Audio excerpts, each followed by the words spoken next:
You sit down and your back feels fine. 20 minutes later, there is a dull ache starting in your lower back. 40 minutes later, it has spread into your hips. An hour later, you are shifting, adjusting, trying to find a position that brings some relief. And when you finally stand up, that first moment of standing, your lower back screams. You have probably assumed this is arthritis, or your disc, or simply the price of getting older. But I want you to consider something different. What if the chair is not the problem? What if the sitting is not the problem? What if it is one specific thing you do every single time you sit is something so habitual you do not even notice you are doing it? That is creating the exact sequence of pain I just described. Research published in the journal Spine measured intradiscal pressure in the lower lumbar discs of adults in different sitting positions. The difference between optimal sitting posture and the posture that most seniors naturally adopt without guidance was almost double the disc pressure. Double. Not slightly more. Almost double the compressive load. Sustained for every minute of every hour of sitting, every single day. That difference in pressure determines whether your discs, your facet joints, and your deep back muscles spend their day in a state of manageable load or chronic overload. And chronic overload, sustained day after day, is exactly what produces the pain pattern I described at the beginning of this video. My name is Dr. Michael Kent. Today I'm going to show you the habit, the science, and the correction. And before I do, scroll down right now and drop your age and city in the comments below. I read every single comment personally, and I want to know exactly who is watching today. Age and city, drop it right now. Let us get started. Now let me tell you something that completely reframes the way most people over 60 think about their lower back pain. And that changes everything about why the correction I'm going to show you works so immediately and so dramatically. Lower back pain in adults over 60 is almost universally attributed to structural findings: disc degeneration, facet arthropathy, spinal stenosis, bone changes. And while these structural changes are real and present in the majority of adults over 60, I'm not dismissing them, research consistently shows something that most seniors are never told clearly enough. The severity of your pain does not correlate reliably with the degree of structural change seen on your imaging. This is one of the most consistently replicated findings in spine research and one of the most consistently under-communicated findings in clinical practice. Many seniors with significant disc degeneration on MRI have minimal pain. Many seniors with relatively mild structural findings have debilitating daily pain. The imaging does not tell the pain story. What does tell the pain story consistently across multiple well-designed studies is loading, specifically the compressive load being placed on your lumbar discs and facet joints during the hours you spend sitting every single day. And that load is determined almost entirely by one thing: your sitting posture.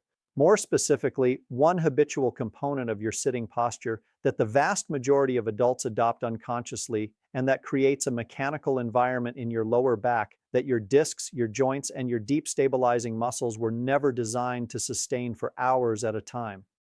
Let me explain the anatomy involved, because understanding what is happening inside your lower back during sitting is what makes the correction feel not just logical, but urgent. Your lumbar spine has 5 vertebrae, L1 through L5, stacked on top of each other with intervertebral discs between each pair. These discs are hydraulic shock absorbers, gel-filled structures that distribute compressive load evenly across the vertebral surfaces and protect the nerve roots that exit from between each vertebral level. In their healthy state, with your lumbar spine maintaining its natural inward curve, what clinicians call the lumbar lordosis, the load on these discs is distributed across the full surface area of each disc. The pressure is manageable, and the discs can perform their shock-absorbing function without distress. The deep, stabilizing muscles of your lumbar spine, the multifidus and the lumbar erector spinae, are designed to maintain this lordotic curve actively during sitting, sharing the load with the passive disc and ligament structures and preventing any single structure from being chronically overloaded. But here is what happens when you sit the way most adults over 60 naturally sit without guidance or awareness. The pelvis tilts backward. The natural inward curve of the lumbar spine flattens, or in many cases reverses into a slight outward curve called lumbar kyphosis. And when this happens, the load on the lumbar discs shifts dramatically. Instead of being distributed evenly across the full disc surface, the compressive force concentrates at the front of the disc, the anterior aspect, while the back of the disc, the posterior aspect, closest to the nerve roots, experiences increased tensile stress and posterior bulging pressure. The intradiscal pressure measurements from the Spine Journal. Research I referenced show that this posteriorly tilted lumbar flattened sitting position generates disc pressure that is approaching double what an optimally aligned sitting posture produces. And the facet joints at the back of each vertebral level, which are designed to share compressive load with the discs in an upright aligned position, become unloaded and stressed simultaneously when the lumbar curve flattens, contributing their own inflammatory response to the overall pain picture. The deep stabilizing muscles compound the problem. When the pelvis tilts backward and the lumbar curve flattens during habitual sitting, the multifidus and lumbar erector spinae muscles, which are designed to maintain the lordotic curve actively, are placed in a lengthened, mechanically disadvantaged position where they cannot generate force effectively. They fatigue.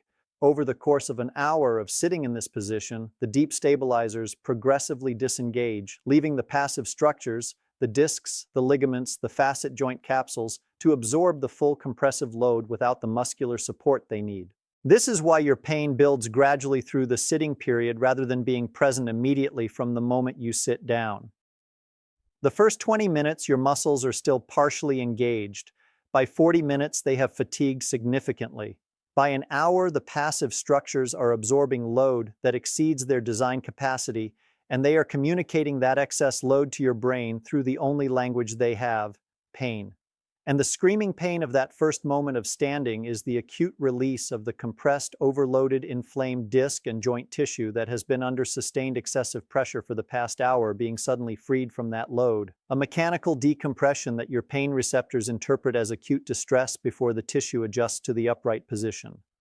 The specific habit that drives all of this, the single thing you do every time you sit that initiates this entire cascade, is allowing your pelvis to roll backward as you settle into your seat. It happens automatically. It happens because most chairs are designed in ways that encourage it. Seats that slope slightly backward, soft cushioned surfaces that allow the pelvis to sink and rotate, backrests that support the mid and upper back while leaving the lumbar region unsupported. And it happens because the hip flexor and core muscles that would normally maintain anterior pelvic tilt during sitting have weakened over decades of increasingly sedentary lifestyle, making the backward pelvic roll the path of least muscular resistance every time you sit down. You are not choosing to sit this way. Your body is defaulting to it because maintaining the alternative requires muscular effort that your deep stabilizers are no longer conditioned to provide automatically.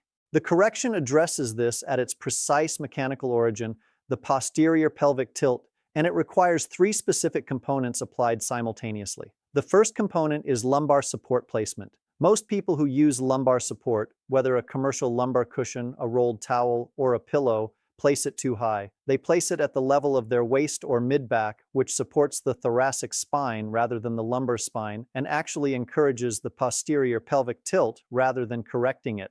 The correct placement is lower, at the level of your belt line, specifically targeting the L3, L4, L5 levels of your lumbar spine. When support is placed at this level, it provides a physical reference point that prevents the lumbar curve from flattening during sitting and creates a mechanical barrier against the posterior pelvic roll that initiates the entire pain sequence. A firm rolled towel approximately 3 to 4 inches in diameter placed at beltline height against the backrest of your chair is more effective than most commercial lumbar supports because its firmness provides the anterior pressure necessary to maintain the lordotic curve rather than simply filling the space without functional resistance. The second component is seat height adjustment. When your seat is too low, which is extremely common, particularly in softer chairs and sofas, your hips drop below the level of your knees. This hip below knee position mechanically forces the pelvis into posterior tilt regardless of how hard your muscles are working to prevent it, because the geometry of the hip joint in this position makes anterior pelvic tilt biomechanically impossible to sustain. Your seat height should be adjusted so that your hips are at or very slightly above the level of your knees when seated. This single adjustment changes the mechanical geometry of your hip joint in the sitting position from one that enforces posterior pelvic tilt to one that allows anterior tilt to be maintained with normal muscular effort. For chairs that cannot be adjusted, sofas, dining chairs, car seats, a firm seat cushion that raises your sitting height by 2 to 3 inches produces the same corrective effect on pelvic geometry. The third component is the sitting entry movement, the specific way you lower yourself into the seat. Most adults lower themselves into a chair by dropping their weight backward, essentially falling into the seat with their pelvis leading, which guarantees immediate posterior pelvic tilt from the first moment of contact. The corrective entry movement is a hip hinge, bending forward from the hips, not the waist, maintaining the lumbar curve during the descent, and lowering yourself so that your pelvis makes contact with the seat in a neutral or slightly anteriorly tilted position before your back contacts the lumbar support. This sounds more complicated than it is in practice. Within 3 to 4 days of deliberate practice, it becomes as automatic as the incorrect movement it is replacing. Now, I want to tell you about Eleanor. She is 71 years old, a retired librarian from Vermont who had been dealing with lower back pain that built throughout the day for nearly 3 years when she first came to see me. Eleanor's pain pattern was the one I described at the opening of this video with remarkable precision. Fine in the morning, building through the day with sitting, worst in the evening, that characteristic first standing up scream that she had begun to dread so reliably that she had started avoiding sitting for long periods entirely. She had received her MRI results 18 months earlier, moderate disc degeneration at L4-L5 and L5-S1, mild facet arthropathy at the same levels. Her previous physician had told her this was age-related change and that management would be the realistic goal rather than resolution. She had accepted that framing. She had reduced her activity, acquired a softer, more supportive recliner that she believed would help, and organized her life around minimizing the sitting that triggered her pain. None of it had helped. The softer recliner, which placed her hips well below her knees and provided no meaningful lumbar support at the correct level, had, if anything, made her pain worse. She came to see me not with high expectations, but because her daughter had insisted she get a second opinion. When I watched Eleanor sit down in my examination room, I saw the posterior pelvic roll happen immediately and completely automatically. She was entirely unaware of it. Her lumbar curve flattened to essentially zero within seconds of sitting. Her hips were visibly below her knees in the standard examination chair. I asked her to stand, placed a firm rolled towel at belt line height against the backrest, raised the seat height with a firm cushion, and asked her to sit again using the hip hinge entry I described. She sat. She looked uncertain. It felt different, unfamiliar, slightly more effortful than her habitual pattern. I asked her how her lower back felt. She said, "It feels supported, like something is actually holding it up." I asked her to sit for 30 minutes while we talked through her history.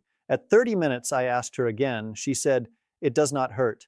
It normally hurts by now." That was the beginning of Eleanor's recovery, not from her disc degeneration. The structural changes on her MRI did not change, but from the chronic mechanical overload that her habitual sitting posture had been creating every single day for years, the overload that had been taking her structurally compromised but manageable discs and joints and pushing them past their pain threshold hour after hour, day after day. I gave Eleanor 3 things: the rolled towel at belt line height, a firm 2-inch seat cushion for her home chairs and her car, and 5 minutes of daily practice of the hip hinge sitting entry until it became automatic. At the 2-week follow-up, she told me her evening pain had reduced by what she estimated as 60 to 70%. She was sitting for meals, for reading, for her afternoon television programs without the building pain that had been her daily experience for 3 years. At the 6-week mark, she told me the first standing up pain that she had dreaded for years had essentially disappeared. She said, "I have the same discs I had 6 months ago. Nothing has changed on my MRI, and yet I am not in pain anymore." I explained to her that nothing needed to change on her MRI. Her discs were always capable of managing the load they were designed to manage. The problem was never the degeneration. The problem was the excessive load that her sitting posture had been placing on those discs every single day. Remove the excessive load, restore the design parameters, and the discs perform within their capability without generating the pain that overload produces. Here is your complete correction protocol. Roll a medium bath towel firmly into a cylinder approximately 3 to 4 inches in diameter and secure it with 2 rubber bands. Place it against the backrest of your most frequently used chair at belt line height, not waist height, not mid-back height, but belt line. Add a firm cushion to any chair where your hips drop below your knees when seated. Practice the hip hinge entry. Bend from the hips, maintain your lumbar curve, lower yourself so your pelvis contacts the seat before your back contacts the support. Do this deliberately for 5 minutes daily until it replaces your habitual backward drop automatically. And notice what happens to your pain pattern over the first 2 weeks, not months. weeks. Because unlike interventions that require systemic biological changes to produce results, this correction works mechanically. It reduces the load immediately, and the pain that load was producing begins to reduce with it. Right now, before this video ends, scroll down to the comments and leave your age and your city. Then tell me, does your lower back pain build throughout the day when you sit? Does it follow the pattern I described at the beginning of this video? One sentence. I read every single comment personally. Try the rolled towel correction tonight and come back in 2 weeks and tell me what changed.